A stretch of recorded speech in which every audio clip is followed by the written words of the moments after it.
신명기 6장 1절에서 9절에 떡을 뗄 때에 성령으로만 얹게 하옵소서.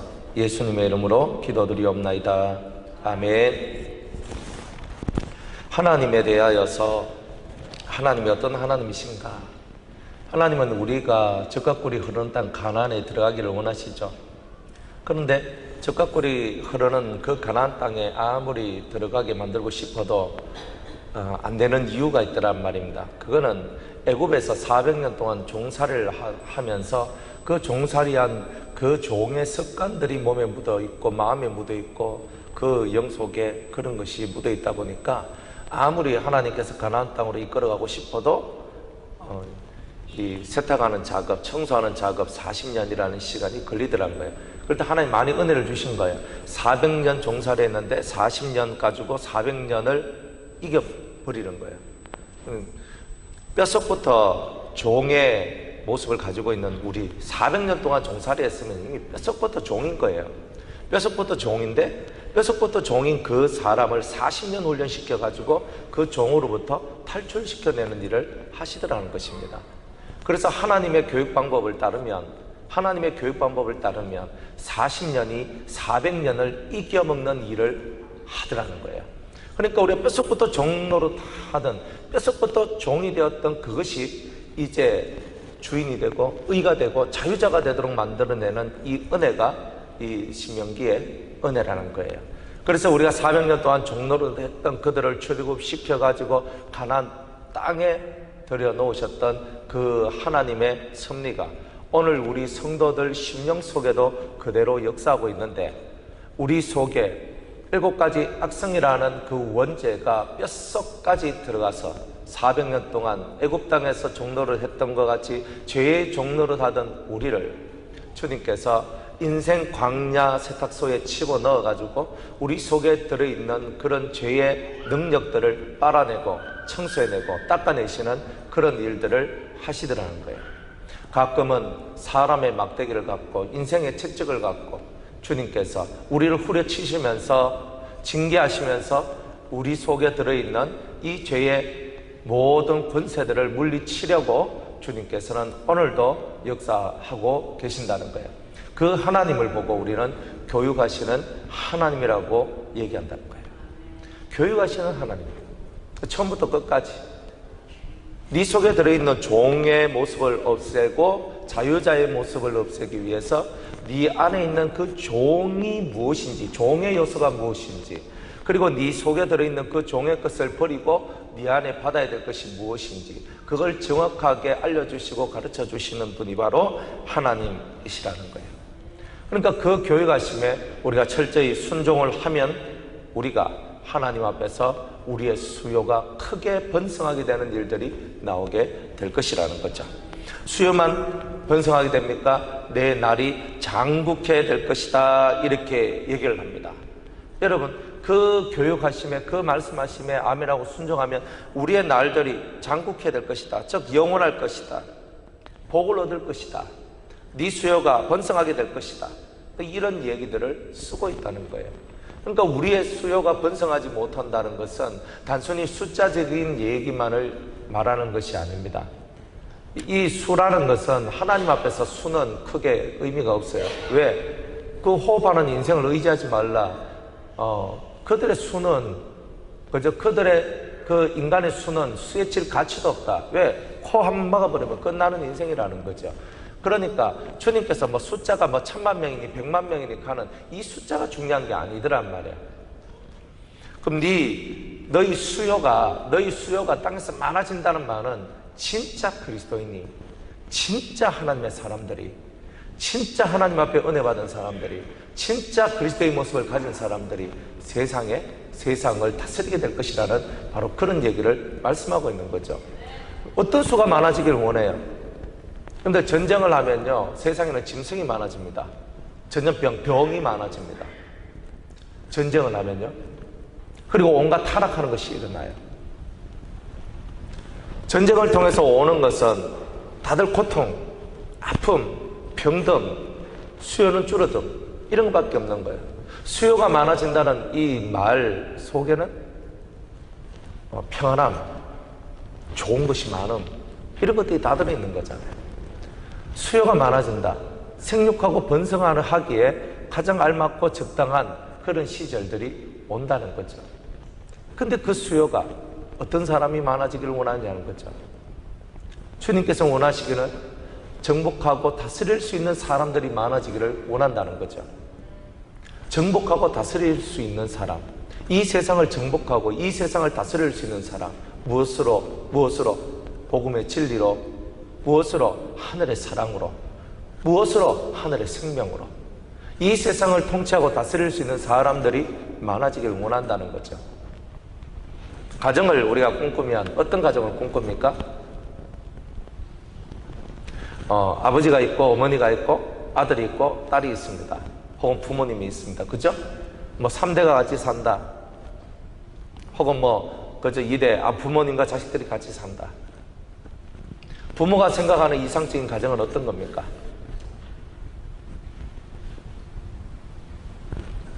부모가 생각하는 이상적인 가정.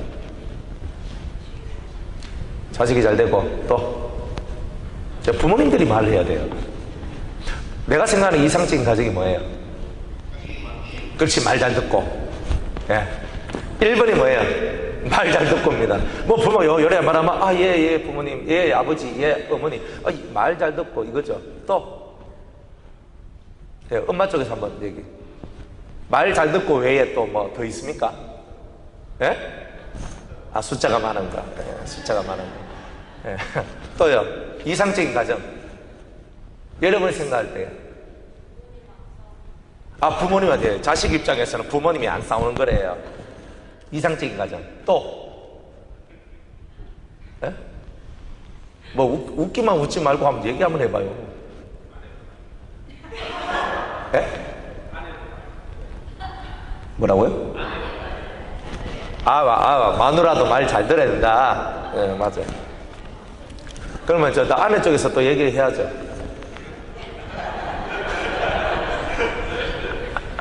이상적인 가정. 여러분들이 생각하는 이상적인 가정은 다 자기 말만 잘 들어주면 이상적인 가정이 되는 겁니다. 그죠? 우리가 원하는 이상적인 가정은요, 다 내 말만 잘 들어주면 되는 거죠. 남편은, 아내가 내 말 잘 들어주기를 원하는 거예요. 아내는 남편이 내 말 잘 들어주기를 원하는 거예요. 부모는 자식이 내 말 잘 들어주기를 원하는 거예요. 자식은 부모가 내 말 잘 들어주기를 원하는 거예요. 틀렸습니까? 그런데 이래서야 좋은 가정이 될 수 있겠습니까? 다 자기 말만 잘 들어 탈락하잖아요. 네. 그리스도인의 이상적인 가정은 주님이 이 가정의 주인이 되는 거예요. 주님이 우리 가정의 주인이 되지. 내가 가장인데, 내가 가장이 내 말 다 들어, 이렇게 하는 거예요.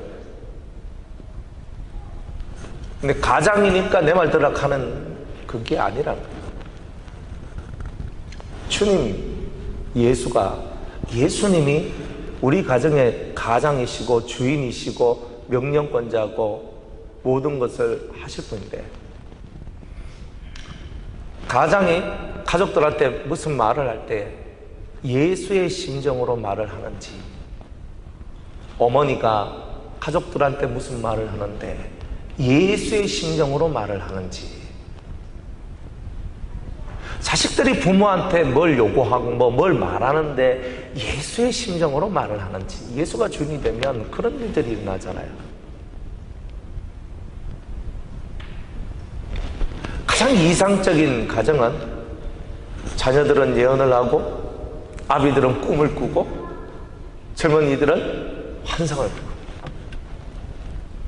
하늘의 계시를 받고 하늘의 뜻을 받고 하늘의 은혜가 충만한 가정. 돈은 좀 적어도 먹고 마시고 살아가는데 만족하고, 하나님이 주시는 은혜와 사랑이 그 속에서 예배가 일어나고, 그 속에서 서로를 위한 기도가 일어나고, 그 속에서 서로를 어루만져주는 은혜가 일어나는 거죠. 부족함은 채워주고, 실수는 덮어주고, 범죄하면 대신 회개하고. 어쩌면 하나님께서 요구하시는 가정의 모습이 그런 거 아닐까요? 어쩌면 하나님께서 우리에게 교육하길 원하시고 우리에게 정말 바라시는 그 가정의 모습이나 교회의 모습은 이런 모습이 아닐까?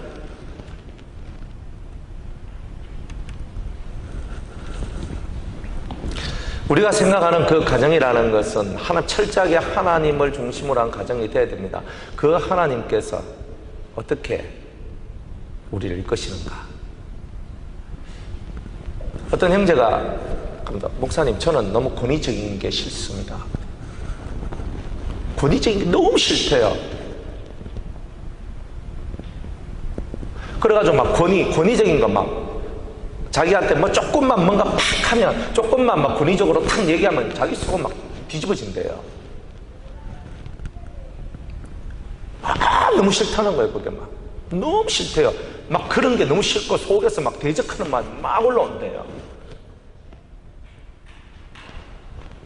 정말 하나님께서 우리에게 주신 것이 어떤 것인가?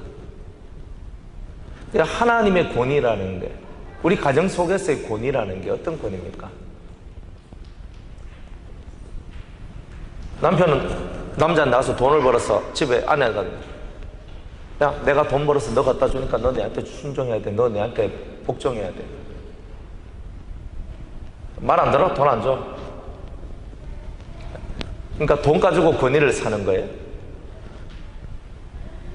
하나님께서 만약 진짜 하나님 자신이 갖고 있는 그 권위를 가지고 우리한테 얘기하신다면 우리는 그 앞에 찍소리도 못하고 딱 찌그러져 가지고 팍 엎어져 가지고 깨질 거예요. 근데 하나님이 얘기하시는 권위는 뭐냐면은 이거였거든요.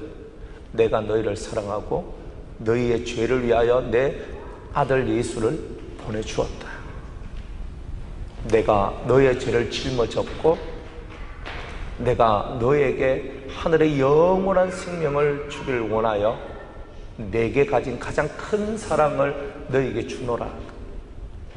그랬더니 인생들이 그 하나님의 무한하신 사랑과 은혜 앞에 무릎을 꿇고 주여 나는 죄인이로소이다 나를 떠나소서 엎드러지면서 주님의 자비와 긍휼 앞에 무릎을 꿇고 이 천지 만물 중에 우리 하나님과 같은 신이 어디 있느냐 이렇게 나오는 거예요.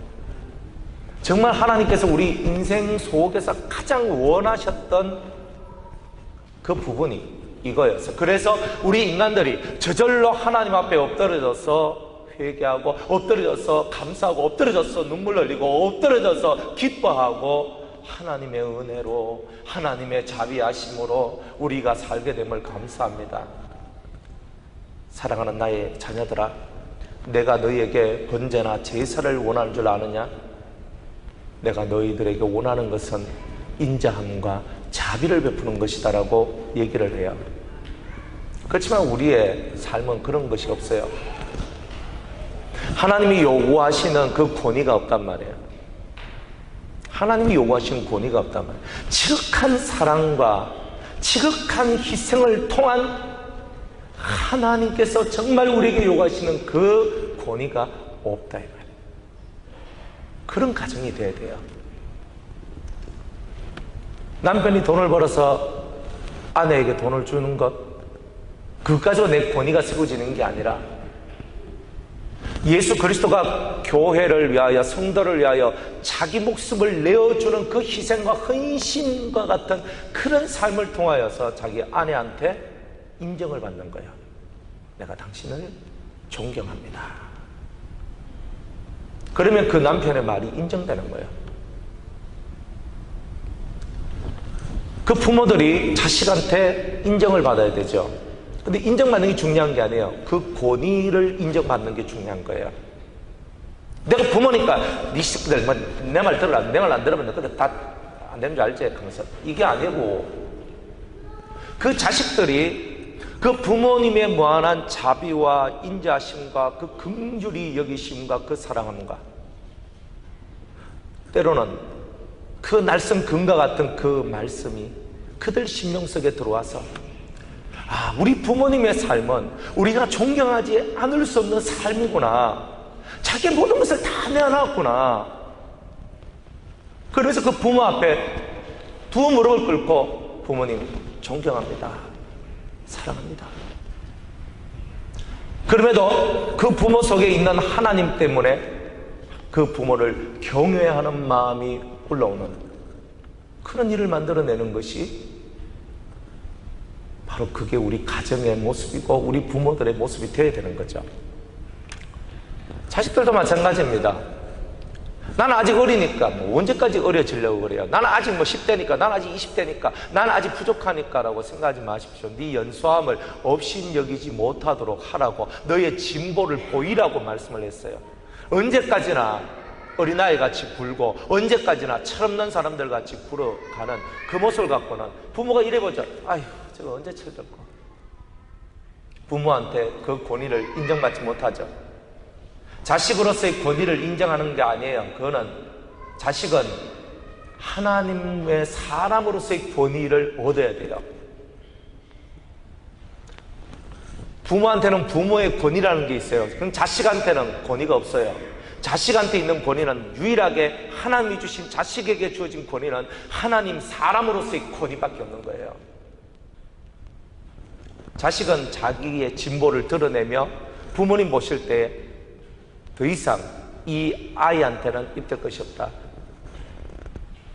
스스로 살아갈 수 있을 만한 하나님의 사람이다.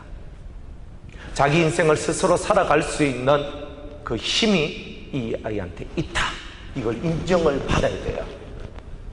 어디로 튈 줄 모르는 럭비공 같은 인생한테는 그걸 기대할 수가 없는 거예요. 여러분들이 심령 속에 가장 이상적으로 여기는 가정이 어떤 가정인가 잘 생각해 보세요. 여러분들이 만들고 싶어하는 진짜 가정은 어떤 가정인가를 생각해 보십시오.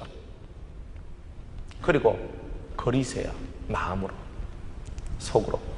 그리고 그걸 향하여서 말 안 듣는 자식, 말 안 듣는 아내, 말 안 듣는 남편, 말 안 듣는 부모, 내가 무슨 말해도 도무지 말이 안 통하는 부모. 그렇지만 이 가정이 하나님의 가정이 되고 하나님이 천정 원하시는 그런 은혜로운 가정이 되기 위해서 과연 내가 해야 될 일이 무엇인가? 여기에 여러분이 꽂혀서 하나님의 말씀을 읽다 보면 이 하나님 말씀이 이거는 우리 아들한테 주는 말씀, 이건 우리 마누라한테 주는 말씀, 이거는 우리 딸한테 주는 말씀, 이거는 우리 남편한테 주는 말씀, 이건 우리 아버지한테 주는 말씀, 이거는 우리 어머니한테 주는 말씀, 이건 내 동생한테 주는 말씀, 우리 형한테 주는 말씀, 우리 오빠한테 주는 말씀, 우리 누나한테 주는 말씀, 이런 것이 사라지는 거예요. 다 내 말씀으로 받아들이게 되는 겁니다. 내 말씀이 와야죠.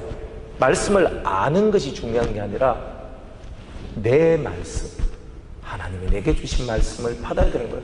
남이 뭐 아멘 아멘 한다고 뭐 나도 아멘 아멘 합니까? 남이 그냥 가쓰고 그죠? 장에 가니까 나는 걸음지고 장에 따라가요? 내 말씀이 있어야죠. 우리에게 그 말씀이 없는 이상 우리 가정이 이상적인 가정도 안 되고 우리 교회도 이상적인 교회가 안 되는 거죠.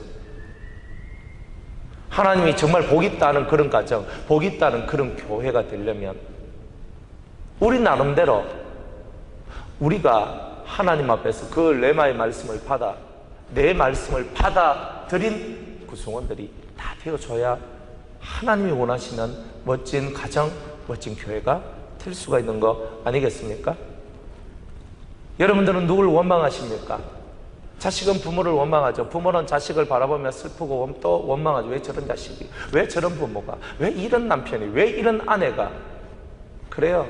우리 인생은 그것으로 꽉 차 있는 인생이에요. 더 많은 것, 더 좋은 것을 바라보기 때문에 그런 거죠. 자기에게 주어진 것에 대한 만족함이라고는 눈꼽만치도 없는 게 우리 인간이라는 거예요.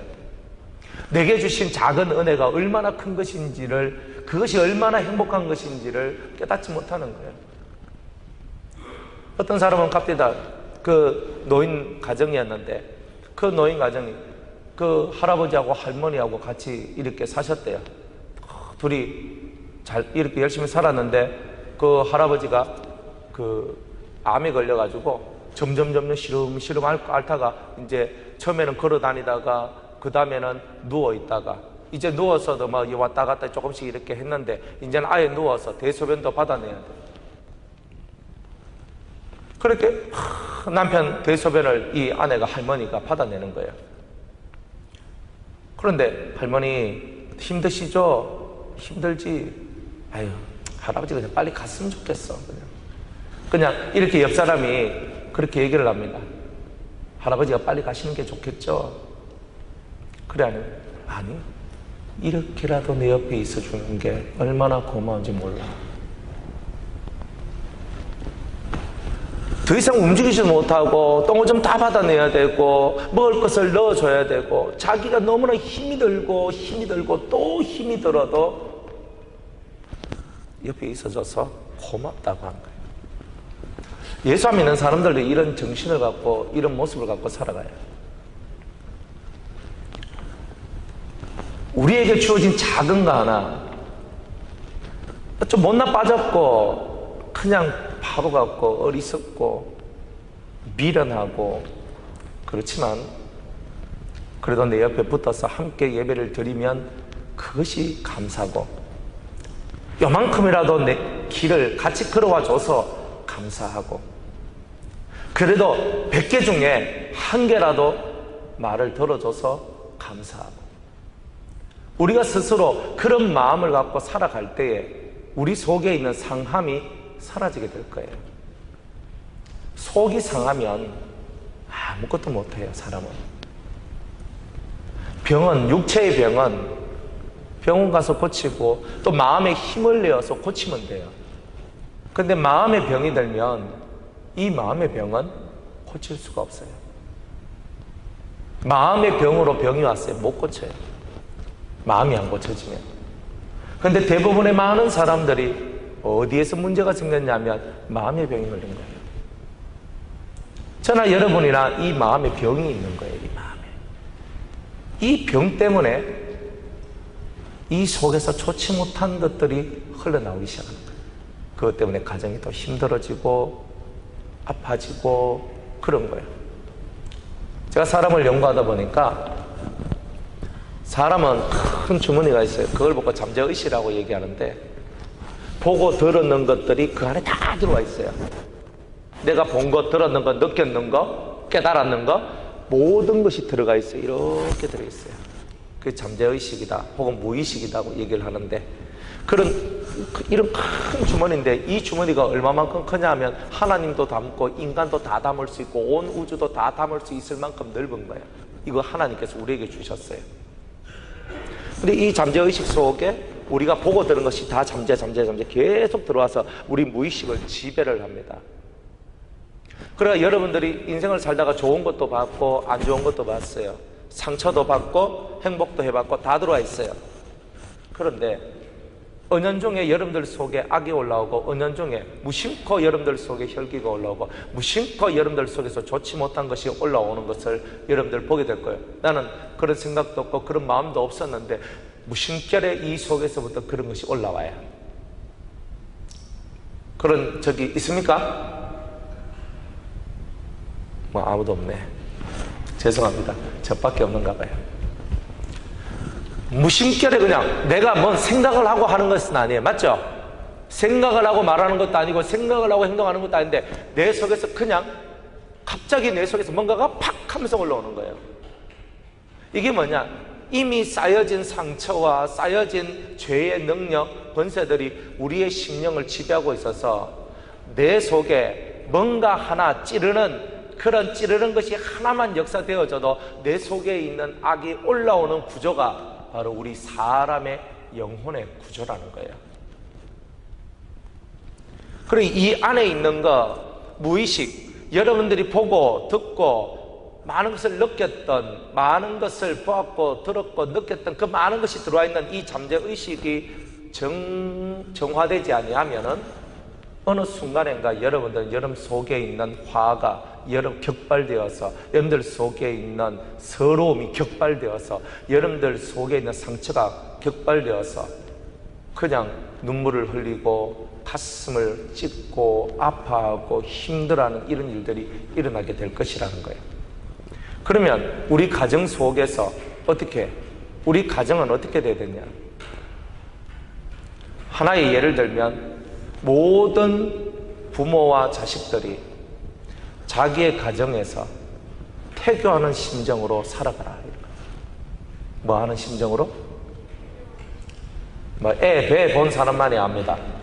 남자들도 잘 몰라. 아기를 베면 일단 엄마는 못생긴 사과는 안 먹습니다. 이거 뭐 못생긴 나 나올까 싶다 그랬어. 그리고 옛날엔 내가 액션 영화 이런 거 좋아하는데 액션 영화 절대 안 봅니다. 우리 아들 폭력적인 애가 나올까봐. 그래서 안 듣던 클래식 음악을 들으며 읽지 않던 잠언서를 읽으며 그래 그러면서 또 요즘에는 또 자꾸 애한테 자꾸 말을 걸래요.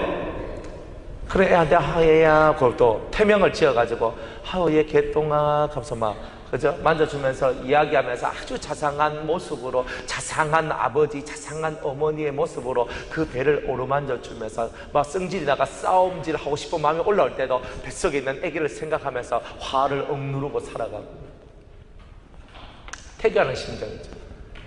평상시 읽지 않는 성경도 읽고 평상시 하지 않는 기도도 합니다. 하나님 우리 아이 잘 건강하게 잘 크게 해주세요. 배를 씩씩 만져주면서 아버지가 그 배에다 손을 탁 얹고 기도를 합니다. 하나님 아버지 하면서 기도를 해줍니다. 정말 그 뱃속에 있는 아이가 좋은 것만 보고 좋은 것만 듣고 좋은 것만 느껴서 나올 때에 정서가 안정이 되고 정서상 문제가 없는 아이가 되길 원하고 잘 크기 위하여서 기본 밑자락을 그렇게 만들어주기를 원하는 게 부모의 마음이에요. 이런 심정으로 우리가 살면 좋겠다는 거예요. 이런 심정으로. 물론 그게 다는 아니에요. 그 다음에 채찍이 필요해요. 당근도 필요해요. 자식을 키우는 데는. 그렇지만 기본 원리는 뭐냐 하면은 정말 우리가 우리 가정을 젖과 꿀이 흐르는 땅과 같은 가정이 되게 그런 교회가 되려면 태교하는 심정으로 살아가라. 따라합시다. 태교하는 심정으로 살자. 뭐 하는 심정으로요? 남자가 이걸 깨달으면 어른 됩니다. 남자가 어른이 못 되는 것은 돈만 벌어서 마누라한테 갖다 주기 때문이에요. 태교하는 심정을 남자들이 배워야 되는 거죠. 여자들도 마찬가지입니다. 다 똑같이 생명을 소중히 여기는 이 마음을 가져라 이 말이에요. 태교가 그거 아니에요. 생명을 소중히 여기는 마음. 내 하나를 위해서 사는 것이 아니잖아요. 그래서 우리의 심령 가운데 이런 마음이 들면 참 좋겠다. 근데 우리는 이런 마음들이 부족하고 생명을 사랑하는 마음, 그 속에 그 내 마음의 깊은 정성과 사랑을 집어넣는 그 일에 우리는 부족한 모습이 많더라는 거예요. 그래서 주님은 우리가 하나님은 교육하신 하나님이시다.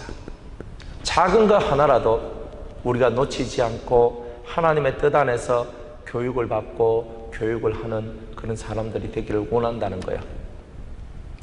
저는 사람들을 봤어요. 예전에 어떤 성도가 있었는데 그 사람들은 속에 항상 뭔가 원망하는 것을 가지고 있었어요. 이걸 안 풀어. 옛날에 당신은 내한테 이렇게 했지. 10년 전에 당신은 내한테 이렇게 했지. 5년 전에 당신은 내한테 이렇게 했지. 얼마 전에 당신은 내한테 이렇게 했지. 이거를 이 속에 탁 가지고 있는 거예요. 이걸 안 푸는 거야, 이걸 안 푸니까 그 다음에 어떻게 돼요? 안 푸니까 문제가 생기는 거죠. 왜? 속에서 조금만 습습한 게 올라와도 그 속에 있는 그 원망하는 마음, 속에 기억하고 있던 그것이 계속 활동이 되기 시작하는 거예요. 그러면 입에서 말이 나오게 돼요. 옛날에 이렇게 했다, 옛날에 저렇게 했다. 그 말을 듣는 사람들은 또 전염이 돼요. 설마. 근데 그 눈으로 사람을 보면 또 그렇게 보여지기도 하거든요. 빨간색 안경을 끼면 빨간색 세상이 보이고 파란색 안경을 끼면 파란색 세상이 보이는 거예요. 옛날에 목사님은 뭐 이렇게 안 하셨잖아요. 옛날에 목사님 나한테 이렇게 돼 있잖아요. 옛날에 목사님은 뭐 어찌고 저찌고. 그러니까 우리 속에는 뭔가 이 속에 과거의 것들에 너무 집착하는 마음들이 너무 강하다는 거예요.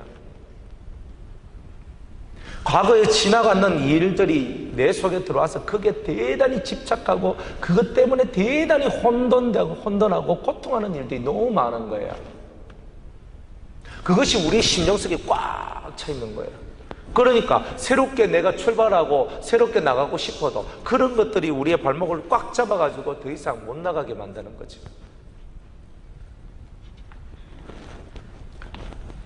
슬프잖아요. 그게 우리 인생인데.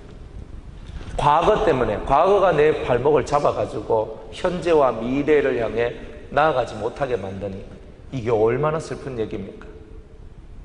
근데 하나님의 은혜가 얼마나 위대하냐면 네가 과거에 했던 그 모든 죄와 더러움의 그 모든 삶과 행위들을 내가 기억하지 않도록 해주겠다라고 약속하셨다는 거예요.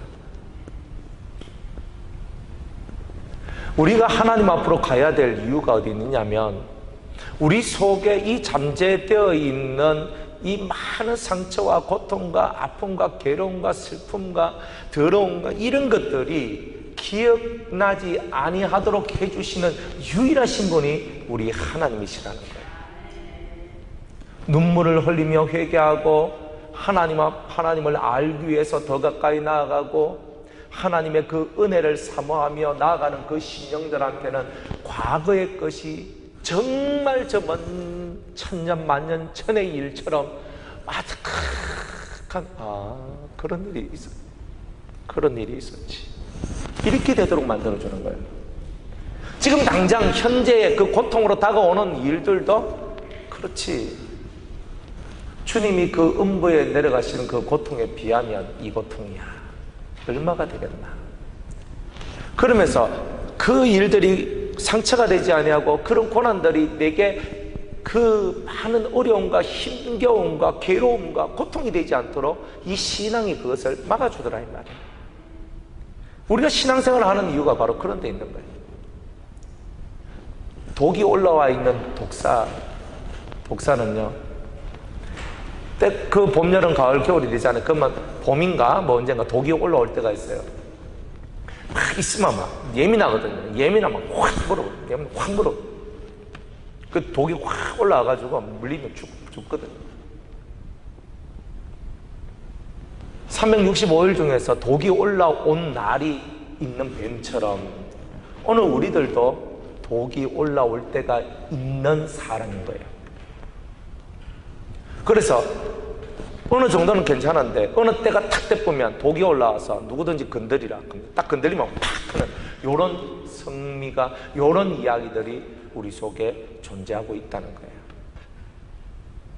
그래서 그런 것들을 우리가 깨닫고 하나님 내 속에 그 독이 올라오지 않도록 우리가 그것을 보면 조금이라도 내 마음에 이상이 있고 조금이라도 내한테 좋지 못한 것이 탁 생겨나면 그걸 갖고 하나님 앞에 엎드리고 회개하고 기도하고 하나님 내 신령 내 안에 있는 이 의식들이 하나님 앞에 복 있는 의식이 되게 해달라고 기도하는 이런 심령이 될 때에 우리 가정이 참으로 복 있는 가정이 되고 내 자체가 복 있는 사람이 되는 은혜가 일어난다는 거예요. 여러분들이 자신 없어 하는 게 뭡니까? 다 상처 속에 있는 거는 다 자신이 없어요. 내가 상처받고 힘들어하는 거, 내 약점이 드러나는 걸 싫어하기 때문에 내 약점, 내 상처가 드러나는 그 자체가 싫어요. 그러니까 그 부분에 대해서 꼭 봉쇄를 해놔버려요. 그 병 나요.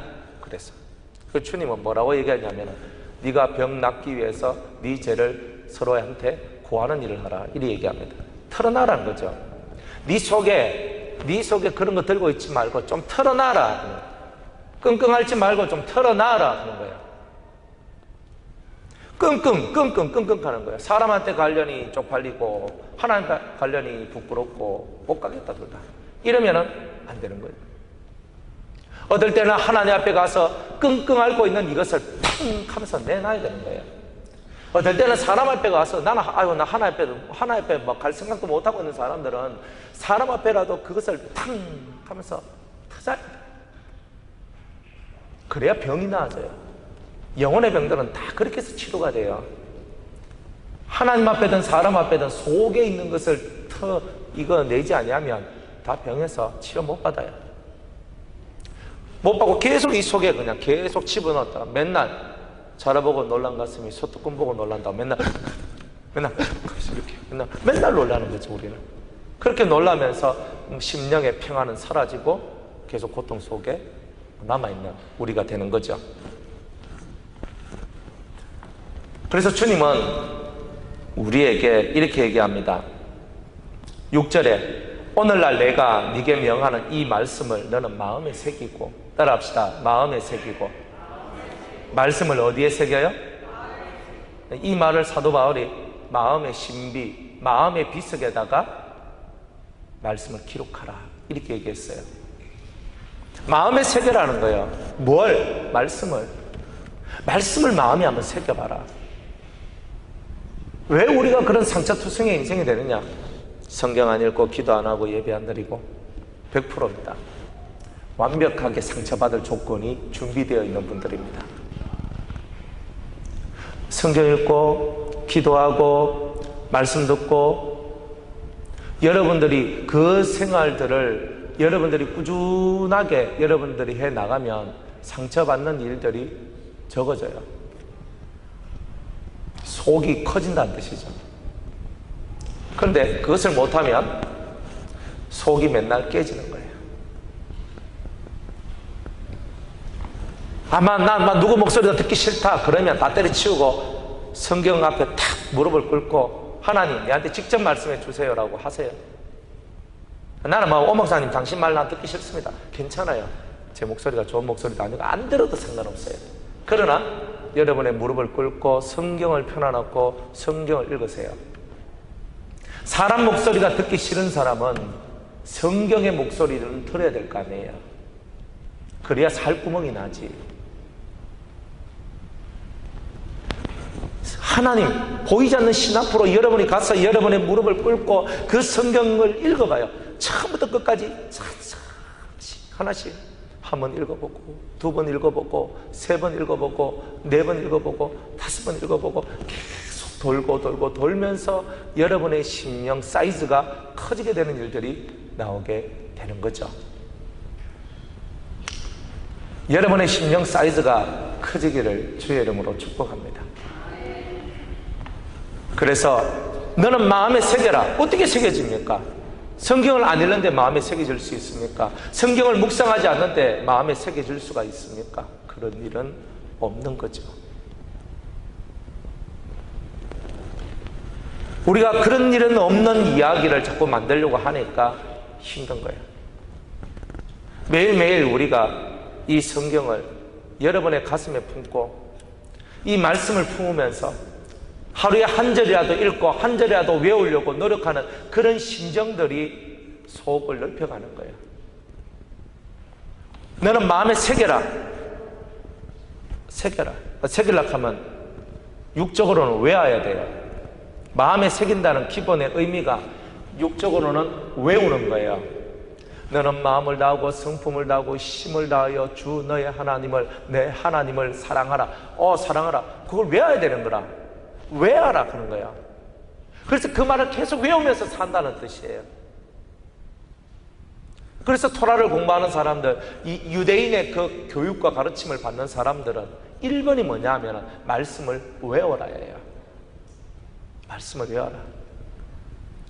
마음에 기록하기 위해서는 외우는 것만큼 더 좋은 건 없다는 거예요. 그래서 성경을 열심히 외워라는 거예요. 자, 외웠다. 우리가 성경을 외웠습니다. 그 다음에는 뭐가 필요하냐? 깨달음이 필요하죠. 묵상을 통한 깨달음이 나와야 돼요. 아버지 입에서든 어머니 입에서든 깨달음이 나와야 돼요. 그 깨달음을 얻고 난 다음에서야 네 자녀에게 뭘 하라? 부지런히 가르치며 집에 앉았을 때이든지 길에 행할 때이든지 누웠을 때이든지 일어날 때이든지 이 말씀을 뭐 할 것이며? 강론할 것이며 깨달음이 없는 사람은, 말씀에 대한 묵상을 통한 깨달음이 없는 사람은 말씀을 강론할 수가 없는 거예요. 1번은 외워라. 2번은 외우고 묵상하면서 깨달음을 얻어라. 그러면 어떤 일이 난다? 어떤 일이 난다는 거예요? 잠재의식 속에 좋은 것이 심어지기 시작한다는 거예요. 너는 또 그것을 네 손목에 매며 깨달음을요, 그 깨달음 말씀, 들었던 깨달음의 말씀들을, 레마의 말씀들을, 그 깨달음의 말씀들을 네 손목에 매라는 거예요. 왜? 잊지 말라고. 또 네 미간에 붙여 표를 삼고, 탁 붙여서 표를 삼는 거예요. 머리에, 그래 유대인들 여기에 뭐 차잖아요. 새까만 거 여 위에 이마에다 갖다 딱 붙이고 있거든요. 근데 그거 백날 한다고 됩니까? 주님은 이마라는 건 뭐예요? 생각하는 곳이잖아요. 네 마음속에 항상 네 이마에, 네 미간에다가 붙여 표를 삼으란 말은 네 생각 속에 항상 이 말씀이 떠나지 않도록 하라는 뜻이잖아요. 네 손목에 매란 말은 항상 동행하라는 뜻이잖아요. 이거 맨다고 뭐, 이거 뭐 이어 붙인다고 그게 하나님 뜻을 아는 거예요? 또 내 집 문설주와 바깥문에 기록할지니라. 말씀을 기록하래요. 그래서 들어갈 때, 나갈 때 말씀 보고, 들어올 때 말씀 보고, 그 큰 글자로 말씀을 써놔놓고 들어갈 때 말씀 읽고 나올 때 말씀 읽고, 언제나 하나님 말씀이 내 시야에서 떨어지지 않기를 원하는 게 하나님 마음이에요. 윤정숙 집사님 집 화장실에 가면 요한복음 17장 말씀이 기록되어 있어요. 그래, 그 안 탁 앉아서 17장 말씀을 읽고 있어요. 그죠? 참 좋은 아이디어죠? 화장실에 앉아서 뭡니까? 물론 빨리 싸고 나오시는 분들은 상관이 없는데, 그냥 원래 그냥 조금 이따 나오신 분들은 한 편 읽고 나올 수 있습니다. 여러분의 성경책에, 여러분의 가방 속에 성경책이 들려있고, 요즘에 뭐 핸드폰 속에 성경 다 들어있잖아요. 그 성경 팅팅팅 감서 넘가 보기도 하고, 그 말씀을 들고만 다니지 말고, 갖고만 다니지 말고, 네 마음에 두어서 그 말씀이 너와 함께 동행하도록 그렇게 하라. 교육의 1번 원리입니다. 따라합시다. 첫 번째는 뭐 하는 것이다? 외우는 것이다. 따라합시다. 교육의 첫 번째 원리. 첫 번째는 뭐 하는 것이다? 그렇죠? 애하고 같이 외우세요. 지민이하고 같이 외워야 됩니다. 그죠? 여러분의 아들 뭐 경찬이하고 진석이하고 같이 외우셔야 되고, 다 같이 외우셔야 돼요. 같이. 여러분들의 자식들하고. 내 한 절 외웠고 너도 한 절 외워라. 그냥 같이 외워야 돼요. 어릴 때는. 나이가 들면 저것들 알아서 합니다. 근데 어릴 때는 무조건 같이 외워야 돼요. 같이. 자, 엄마도 외웠다, 아빠도 외웠다, 너도 외워라. 이게 그죠? 확실한 교육이죠. 같이 외우고, 이제 나이가 들면 각자가 알아서 외우면 됩니다. 나이 16살, 17살 되면 이제부터 지 세상인데 뭐 지가 외워야지. 그때까지 가르침을 받아야 되는 거죠. 두 번째는 깨달음을 얻어야 돼요. 깨달음을 얻기 위해서는 묵상을 해야 되는 거예요. 생각할 줄 알아야 돼요. 그래야 마음에 기록이 돼요. 외우고 조용히 그 말씀이 왜 하나님께서는 이 말씀을 우리에게 주셨는가를 조용히 생각하면서 그 말씀의 뜻을 기록하는 거예요. 그래서 여러분이 말씀 묵상하는 노트를 항상 만들어 놨다가 그것을 거기에다가 이 말씀을 묵상하다가 내가 이런 것을 깨달았어 적고, 그것을 마음에 생각하면서 마음에 기록해 놓는 거예요. 그러면 때가 내가 내 자식한테, 딸한테 이 말 해줘야 될 때 이 말이 나오고, 아들한테는 이 말이 나오고, 그런 묵상, 그런 깨달음들이 계속 채워지면은 하늘의 말씀들이 자식들한테, 가족들한테 전파되어지게 되는 일들이 있게 되는 거예요. 아는 지식을 갖고 자꾸 얘기하면 안 돼요. 아는 지식은 힘이 없어요. 지식은요, 실상은 내 게 아니에요. 내 게 아니에요. 여러분들 수도원에서 많은 진리 배우셨죠?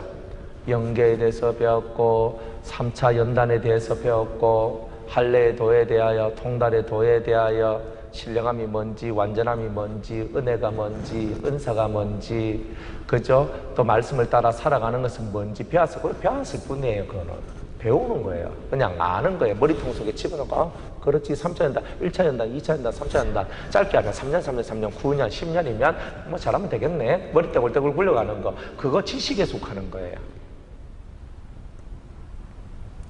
그 지식이 소중해요 사실.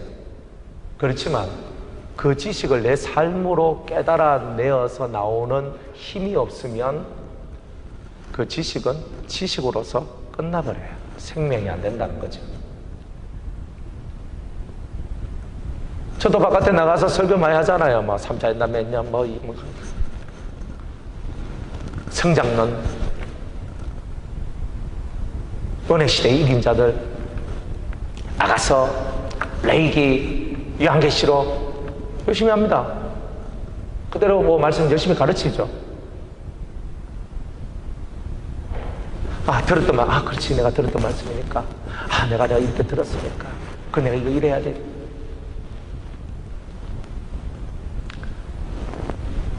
들은 것이 내 삶 속에서 깊은 도가 되고 깨달아져서 흘러나오는 메시지가 아니면 사람의 심령을 감동시킬 수 없어요. 하나님은 우리를 앵무새로 만들지 않았다는 거예요. 항상 도는 발전되는 거예요. 항상 진리는 발전돼가요. 내 속에서. 원래 진리는 위대한 거예요. 나는 위대하지 않아요. 진리가 위대할 뿐이에요. 그러나 그 진리가 내 안에서 연결어지고 진리가 내 안에서 깨달아지고 그것이 삶이 되면서 진리처럼 우리도 위대해지는 사람이 되는 거예요. 진리가 위대한 거지 내가 위대한 게 아니에요. 진리의 수준에 올라간 사람만이 위대한 사람이 되는 거예요. 아니면 다 그 나물에 그 밥이고 다 그렇지 다 똑같지. 그죠? 하나님이 하늘에서 딱 보니까 다 도토리 키재기하고 있네. 비행기 타고 하늘에서 땅 봐봐요. 다 똑같아요. 근데 밑에서 보면 와, 화려한 자동차, 큰 자동차, 좋은 자동차. 하늘에서 보면요, 개미 같아. 다 개미예요. 좀 더 올라가니까 아예 안 보여. 큰 거 보이고, 땅 큰 거 이런 거나 보이고 있잖아요. 밑에서 캐도 잘 안 보여요. 높이 올라가니까. 우리가 이 땅에서 봤을 때 크다 하는 거 하늘에서는 개미 새끼 같고, 그보다 더 적고, 안 보여요.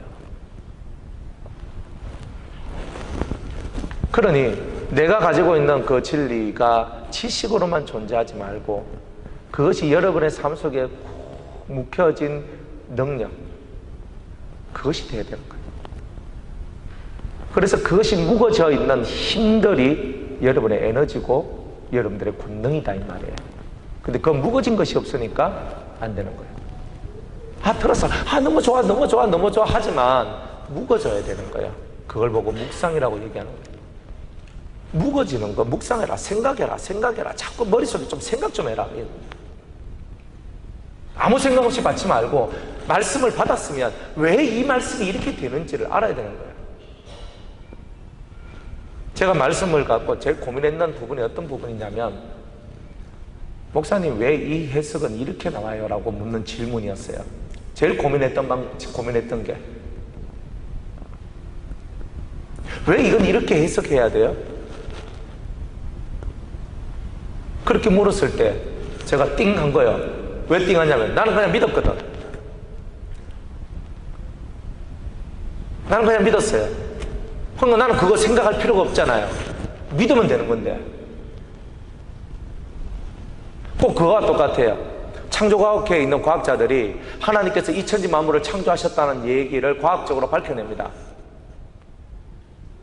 그래가 과학적으로 노아 홍수 이야기가 실제로 있었던 이야기고 네피림도 실제로 있었고 또 어떤 사건도 있었고 이런 거 다 밝혀내거든요. 그래서 하나님은 살아계시다 이렇게 얘기해요. 근데 저한테는 창조과학이 필요가 없거든요. 저는 태초에 하나님이 천지를 창조하시나 그 한마디에 저는 하나님이 이 천지 만물을 창조했다 딱 믿어드리니까 창조과학의 그 열띤 논쟁들이 나한테 필요가 없어요. 안 그래요? 색깔 얘기하면 빨간색 빨간색 하니까 빨간색 빨간 건 뭐야? 빨간 정렬이야. 생명이야, 카리스마야. 왜요? 왜 그것이 왜 그걸 나타내요? 노란색은 질투와 평화야. 이거 왜요? 묻는다면 여러분들 대답해 줄 수 있습니까? 그냥 믿어. 이렇게 얘기해야지. 색깔 속에 그런 뜻, 우리 뭐 수도원의 진리는 그런 색깔이 떠서 이렇게 얘기하지만요, 다른 데 가면요 또 다른 얘기를 해요. 우리가 그 다른 데서 그 색깔의 얘기를 들었으면은 그 얘기를 받아들였을 거예요. 안 그럴 것 같아요? 그럼 왜 이 말씀, 왜 이 뜻이 이 뜻인 줄 아는 게 중요한 거예요. 그런데 왜 이렇게 될 수밖에 없는 그 원리를 모르는 결과만 가지고 있는 것이, 그리고 저는 그것이, 나는 괜찮은데, 나는 믿으니까 괜찮아, 나는 믿으니까 누가 뭐라 해도 그건 그거라고 믿으니까 그거는 상관이 없는데, 다른 사람한테 설명, 그것이 어떤 사람은요, 근데 목사님 그건 왜 그래요? 라고 물었을 때 믿어, 이렇게 말하면 나도 똑같이 일반의 목사들과 똑같이 그 과정을 설명해 주지 못하고 그 원인에 대한 얘기를 해 주지 못하는, 시작을 말해 주지 못하는 그런 목사가 똑같이 된다는 거예요. 꼭 그냥 목사님 이거 무슨 뜻이에요? 하니까 이거 구원받는데 전혀 지장 없으니까 예수님 잘 믿기만 하면 됩니다 하고 치워버리는 그런 일반의 사람들과 똑같은 그런 모습이 되기를 정말 싫어했어요. 그래서 왜 이 말이, 왜 이 해석이 나올 수밖에 없느냐를 뚫고 들어가고 자꾸 뚫고 들어가는 거예요. 왜 이 말이 왜 이렇게 나올 수밖에 없었던가, 왜 이런 가르침이 나올 수밖에, 왜 3차연단인가, 4차연단 5차연단 하면 안 돼요? 그런데 그럼 왜 광야 40년인가 30년 하면 안 돼요? 왜 자꾸 그 왜라는 세계 속으로 자꾸 들어가 봐야 되는 거예요. 그래 보면 뭐가 보이냐면 하나님의 근원적인 것이 보여져요. 그 속에서 깨달음이 와요. 그냥 믿어가 아니에요. 그냥 우리는 다 믿는 사람이니까 여기 앉아 있잖아요. 우리는 다 믿으니까 앉아 있지만, 믿으니까 앉아 있는 우리는 반드시 왜 하는 것에 대한 정답, 그 과정을 확실하게 이해를 해야 돼요. 사람이 성장하는 과정을 이해하듯 우리 영혼이 성장하는 과정을 충분히 이해를 해야 돼요. 그래야지만 진리를 진리처럼 전할 수 있는 은혜가 나오게 되는 겁니다. 열심히 가르치는데 깨달음이 없어. 그런데 내가 깨닫고 싶지, 깨달아져야 안 깨달아져야? 내가 아무리 깨닫고 싶어도 깨달음이 없는 거라. 그럼 어떻게 해야 돼요? 너희가 지혜가 부족하거든, 깨달음이 부족하거든, 후히 주시고 꾸짖지 아니하시는 하나님께 뭐하라? 방법 다 알려주셨어요. 지혜하고 깨달음은 갔다 와 보시면 돼요. 지혜가 부족하거든, 깨달음이 부족하거든, 후히 주시고 꾸짖지 아니하시는 하나님께 구하라. 지혜가 없는 것 때문에.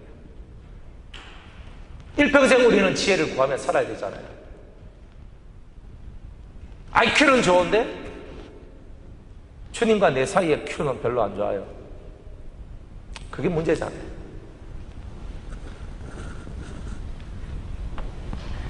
이 속에 여러분들이 이 거룩한 깨달음을 얻기 위하여, 나는 깨달음이 없어요, 나는 뭔가 무슨 말인지 모르겠어요, 기도하세요. 하나님, 저에게 지혜의 성령을 부어주시고 특별히 저에게 진리의 영을 부어주셔서 진리의 성령이 우리에게 임하시면 우리를 모든 진리 가운데로 이끌어 주신다고 말씀하셨사오니 저에게 진리의 영으로 충만케 하여 주시옵소서. 성경엔 답이 있잖아요. 내가 부족한 게 뭔지를 알고 그 부족한 것을 찾고 나가는 것이 성도의 삶인 거예요. 남한테 니니 그거 부족하니까 그거 찾아 그거 해라고 아무리 가르쳐주면 뭐합니까?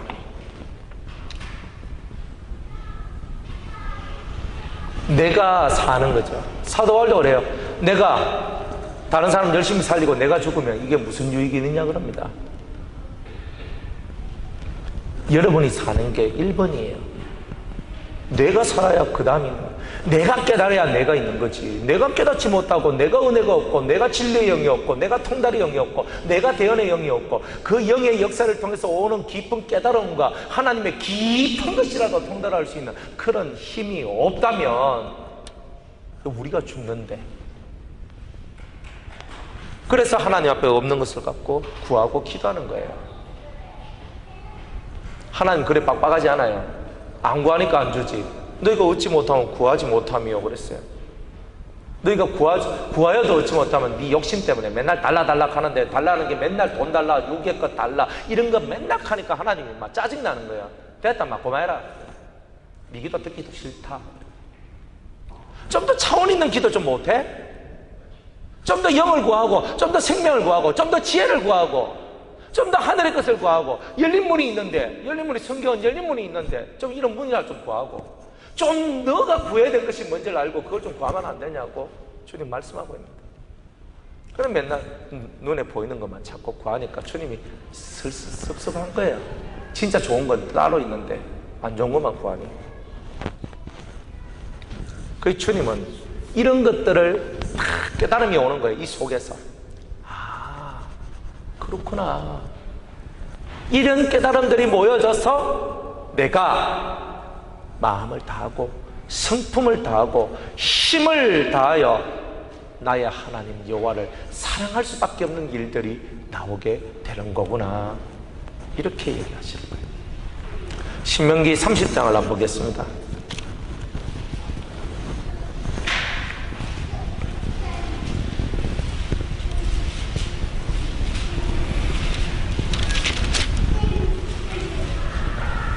신명기 30장 1절로부터 6절까지만 읽어보겠습니다.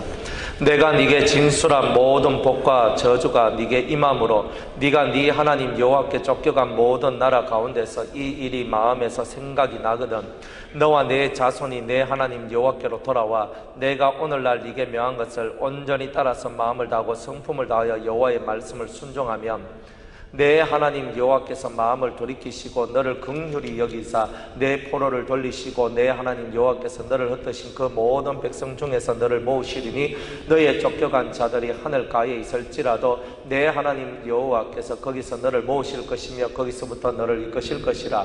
내 하나님 여호와께서 너를 내 열조가 얻은 땅으로 돌아오게 하사 너로 다시 그것을 얻게 하실 것이며 여호와께서 또 내게 선을 행하사 너로 내 열조보다 더 번성케 하실 것이며. 이제 6절입니다. 내 하나님 여호와께서 내 마음과 내 자손의 마음에 뭘 베푸사? 할례를 베푸사. 네 마음과 네 자손, 네 자식들의 마음에 할례를 베푸사 너로 마음을 다하며 성품을 다하여 내 하나님 여호와를 사랑하게 하사. 마음에 죄가 있으면 하나님을 사랑하는 게 100%가 안 된다는 뜻이에요. 성경은 이렇게 기록해요. 내가 너의 마음과 네 새끼들의 마음에 내가 부정하고 더러운 것을 다 잘라내어서, 그래서 네 마음이 진정 마음을 다하고 성품을 다하고 힘을 다하여서 하나님을 사랑할 수밖에 없도록 내가 너를 만들 것이다.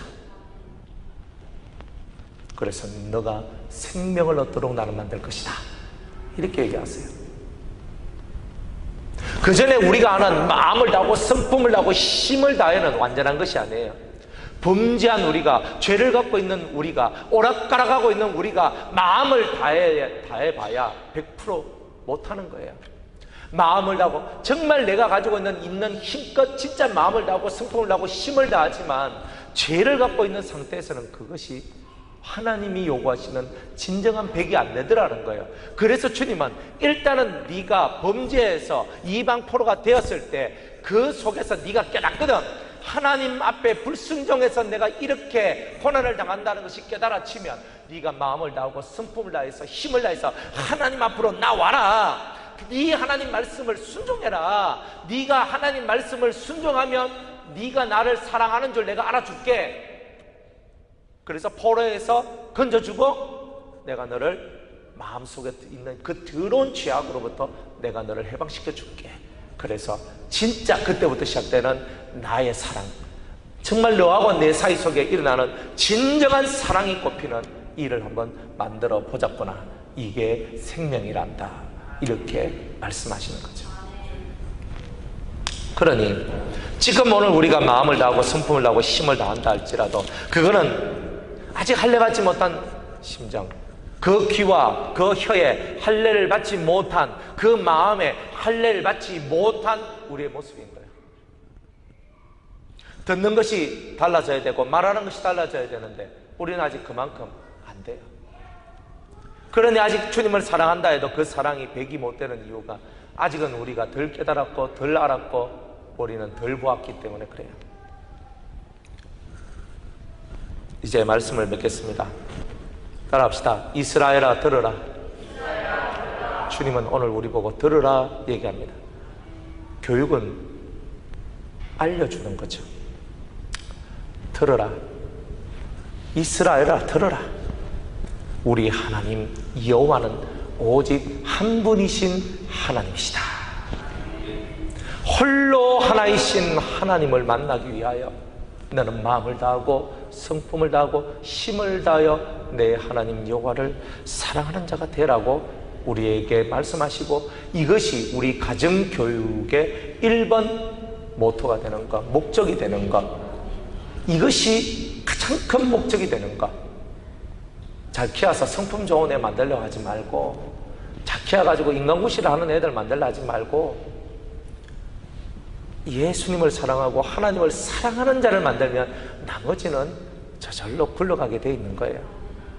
근본에서 떨어져 가면 안 되는 거죠.